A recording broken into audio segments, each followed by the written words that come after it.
തിരുവനന്തപുരത്ത് ആര് വാഴും ആര് വീഴും എന്നുള്ള കാര്യത്തിന് തീരുമാനമായിരിക്കുന്നു. പക്ഷേ മേയർ സ്ഥാനത്ത് ആരായിരിക്കും വാഴുക, അതൊരു സസ്പെൻസായി തന്നെ മാറ്റിവച്ചിരിക്കുകയാണ്. ചരിത്ര വിജയം കുറിച്ച തിരുവനന്തപുരത്തെ അനന്തപുരിയുടെ മണ്ണിൽ കോർപ്പറേഷൻ BJPയുടെ ആദ്യ മേയർ ആരായിരിക്കും, അതൊരു വനിതാ മേയർ ആയിരിക്കുമോ എന്നുള്ള ആകാംക്ഷയ്ക്ക് ഉടൻ തന്നെ അന്തിമമാകും.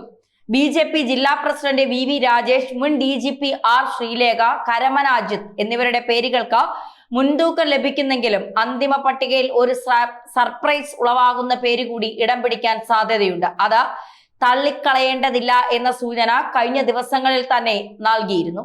VV രാജേഷിന്റെ സംഘടനാ മികവോ R ശ്രീലേഖയുടെ ഭരണപരിചയമോ അതോ പുതിയ മറ്റൊരു മുഖമോ നഗരസഭാ ഭരണത്തിന് ചുക്കാൻ പിടിക്കാനായി എത്തിച്ചേരുന്നത് ഉറ്റുനോക്കുന്നു. തലസ്ഥാന നിവാസികളും അതുപോലെ കേരളവും. സംസ്ഥാന കേന്ദ്ര നേതൃത്വങ്ങളുടെ പച്ചക്കൊടി കിട്ടിയ സാഹചര്യത്തിൽ ഔദ്യോഗിക പ്രഖ്യാപനം നടത്താൻ നിമിഷങ്ങൾ മാത്രം ബാക്കി നിൽക്കുന്നു. ആർക്കും ഒറ്റയ്ക്ക് ഭൂരിപക്ഷമില്ലാത്ത തദ്ദേശ സ്വയംഭരണ സ്ഥാപനങ്ങളിൽ ഭരണം ആർക്കെന്ന ചോദ്യം ഉയരാറുണ്ട്. ഇത്തവണ നിരവധി മേഖലകളിൽ തന്നെയാണ് തദ്ദേശ സ്ഥാപനങ്ങളിൽ അത്തരത്തിലുള്ള സ്വതന്ത്രരുടെയും അതുപോലെ തന്നെ മറ്റു പാർട്ടിക്കാരുടെയും സഹായത്തോടുകൂടി ഭരണം മുന്നോട്ട് കൊണ്ടുപോകുന്നത്. ആ ഘട്ടത്തിൽ മുൻപന്തിയിൽ എത്തുന്നത് സ്വതന്ത്രൻ തന്നെയായിരിക്കും. ചിലപ്പോൾ അധ്യക്ഷ സ്ഥാനം പോലും അവരുടെ കൈവശമായേക്കും. സ്വതന്ത്രന്റെ മുഖം വാടാതെ നോക്കേണ്ടതാകട്ടെ കൂടെ കൂട്ടുന്ന ആ മുന്നണിയുടെ ഉത്തരവാദിത്വമായിരിക്കും. ഇത്രയും സ്വതന്ത്രമായ തദ്ദേശ സ്ഥാപനങ്ങൾ ഏറെയുണ്ട്. തിരുവനന്തപുരം നഗരം തന്നെ അതിനുദാഹരണമാണ്. കോർപ്പറേഷനിലെ 101 സീറ്റിൽ 50 സീറ്റാണ് BJP നേടിയിരിക്കുന്നത്. കേവല ഭൂരിപക്ഷം നേടിയിട്ടില്ല. 51 ആവശ്യമായിട്ടുള്ളത്. വിഴിഞ്ഞം വാർഡിലാകട്ടെ തിരഞ്ഞെടുപ്പ് ഇനി നടക്കാനുമുണ്ട്. എന്നിരുന്നാൽ പോലും BJPക്ക് ഒട്ടും തന്നെ പ്രതീക്ഷയുള്ള വാർഡല്ല അതെന്നുള്ളത് യാഥാർത്ഥ്യമാണ്. ജയിച്ച 2 സ്വതന്ത്രന്മാരുണ്ട്. ഒന്ന് കോൺഗ്രസ് വിമതൻ, മറ്റൊരാളെ അല്ലാതെ തന്നെ കൂടെ കൂട്ടാൻ സാധിക്കും എന്ന പ്രതീക്ഷ BJPക്ക് ഉണ്ടായിരുന്നു. ഈ 2 സ്വതന്ത്രരെ ഒപ്പം കൂട്ടി കേവല ഭൂരിപക്ഷം ഉണ്ടാക്കാനുള്ള ഒരു ശ്രമത്തിലേക്ക് BJP നേരത്തെ കടന്നിരുന്നു. മേയർ, ഡെപ്യൂട്ടി മേയർ തിരഞ്ഞെടുപ്പുകളിലൊക്കെ ഇടത് വലത് മുന്നണികൾ ഒരുമിക്കാത്തത് കൊണ്ട് തന്നെ ഭരണത്തിൽ എത്താൻ കഴിയും. തിരുവനന്തപുരം കോർപ്പറേഷനിലടക്കം സ്വതന്ത്രന്മാർ നിർണായകമായ തദ്ദേശ സ്ഥാപനങ്ങളിൽ അവരുടെ പിന്തുണ ഉറപ്പാക്കാൻ കിണഞ്ഞു പരിശ്രമിക്കുന്നുണ്ട്. മുന്നണികൾ പലയിടത്തും ഈ അവസരം മുതലാക്കി ഇരുവരും വിലപേശാനുള്ള സാധ്യതയും ഏറെ മുന്നിൽ കാണുന്നുണ്ട്. തുടർന്നുള്ള കൗൺസിൽ യോഗങ്ങളിലൊക്കെ തീരുമാനമെടുക്കാൻ ഈ സ്വതന്ത്രരുടെ തന്നെ പിന്തുണ അനിവാര്യമാണ്, ആവശ്യമാണ്. അതിനുള്ള ശ്രമങ്ങൾ തന്നെയാണ് BJP നടത്തുന്നത്. ഈ സാഹചര്യത്തിൽ തന്നെ ഇതുമായി ബന്ധപ്പെട്ട സ്വതന്ത്രരുടെ പ്രധാനപ്പെട്ട ചില പ്രതികരണങ്ങൾ കൂടി നമുക്ക് അറിയേണ്ടതുണ്ട്. അവർ പറയുന്നത്, അങ്ങനെ പലരും വിളിക്കുകയും സംസാരിക്കുകയും അഭിനന്ദിക്കുകയും നമ്മളോടൊപ്പം നിൽക്കണം എന്ന് പറയുകയും ഒക്കെ ചെയ്തു എന്നുള്ളതല്ലാതെ അതിനപ്പുറം ഒന്നും നടന്നിട്ടില്ല.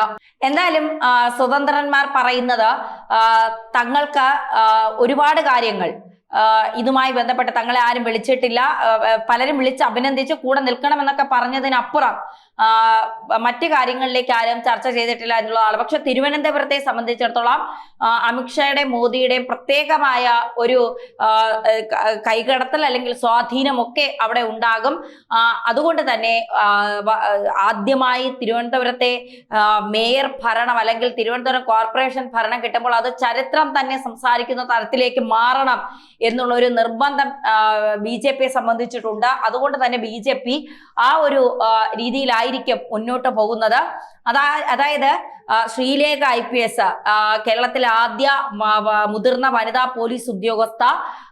അപ്പോ അത്തരത്തിൽ വലിയ നിലപാടുകൾ കൃത്യമായി പറയാനുള്ള കാര്യങ്ങൾ ആരുടെ മുഖത്ത് നോക്കിയും വ്യക്തമായി പറയുന്ന മാനേജ്മെന്റ് പവറുള്ള കഴിവുള്ള ഒരു സ്ത്രീരത്നം തന്നെയാണ്, ഒരു പുലിക്കുട്ടി തന്നെയാണ് ശ്രീലേഖ IPS. അപ്പൊ അവരിതിലേക്ക് വരുമ്പോൾ തന്നെ വലിയ രീതിയിലുള്ള പ്രതീക്ഷകൾ തലസ്ഥാനത്തെ ജനങ്ങൾക്കുണ്ട് എന്നുള്ള ഒരു യാഥാർത്ഥ്യമാണ്.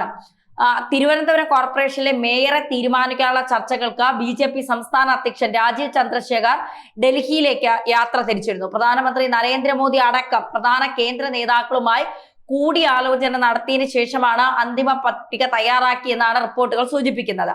ഡൽഹിയിലെത്തിയ BJP കേന്ദ്ര നേതാക്കളുമായി രാജീവ് ചന്ദ്രശേഖർ ചർച്ച നടത്തിയെന്നും ആ തീരുമാനത്തെ കേരളത്തെ അറിയിക്കാനായി എത്തിയിരിക്കുന്നു എന്നുള്ള സൂചനകളുമാണ് BJP വൃത്തങ്ങളിൽ നിന്ന് തന്നെ ലഭിക്കുന്നത്. തുടക്കത്തിൽ മേയർ സ്ഥാനത്തേക്ക് മുൻ DGPR ശ്രീലേഖയ്ക്ക് സാധ്യത എന്ന പാർട്ടി വൃത്തങ്ങളിൽ തന്നെ സൂചന കിട്ടിയിരുന്നു.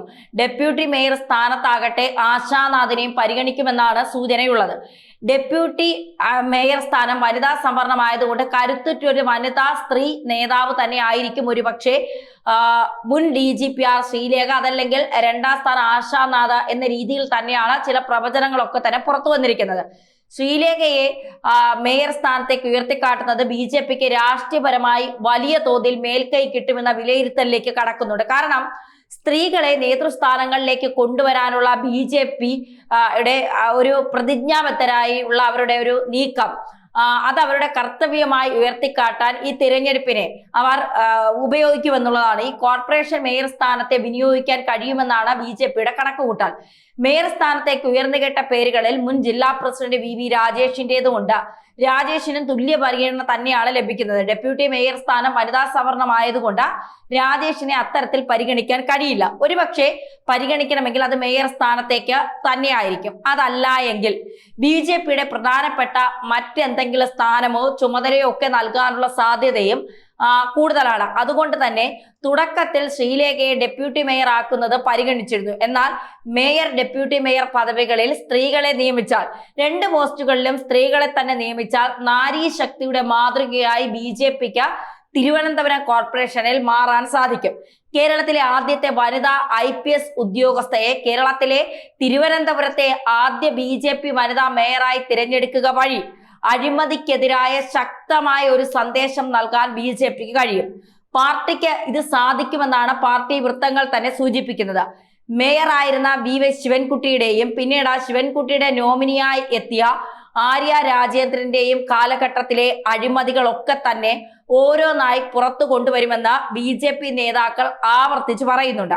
ശ്രീലേഖയുടെ ഈ സ്ഥാനാർത്ഥിത്വം അംഗീകരിക്കപ്പെട്ട് കഴിഞ്ഞാൽ മുതിർന്ന നേതാവായിട്ടുള്ള VV രാജേഷിനും അതുപോലെ തന്നെ ഈ വിജയത്തിന് പിന്നിൽ പ്രവർത്തിച്ച ശാസ്തമംഗലത്തെ തന്നെ മുൻ കൗൺസിലർ ആയിട്ടുള്ള 2 തവണ വിജയിച്ച് കയറിയ മധുസൂദനൻ നായർക്കും വളരെ സുപ്രധാനമായ ചില ഉത്തരവാദിത്വങ്ങൾ, സ്ഥാനമാനങ്ങൾ നൽകിയേക്കുമെന്ന സൂചനയും പുറത്തു വരുന്നുണ്ട്.